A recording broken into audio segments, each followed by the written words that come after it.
High বাচ্চারা, তোমরা কেমন আছো? আশা করি তোমরা খুব ভালোই আছো। আজ আমরা শিখব বাংলা স্বরবর্ণ অ, আ, হ্রস্বই, দীর্ঘই আরো অনেক অক্ষর। চলো তাহলে শুরু করি।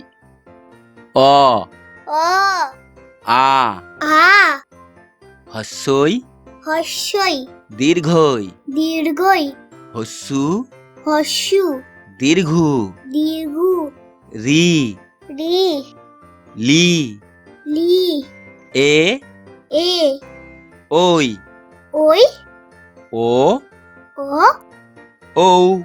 ও বাহ, দারুণ বাচ্চারা, তোমরা আজ শিখে ফেললে বাংলা স্বরবর্ণ। যদি ভিডিওটা ভালো লাগে তাহলে লাইক, শেয়ার আর সাবস্ক্রাইব করতে ভুলো না। আবার দেখা হবে নতুন শেখার ভিডিওর সাথে। বাই বাই বাচ্চারা।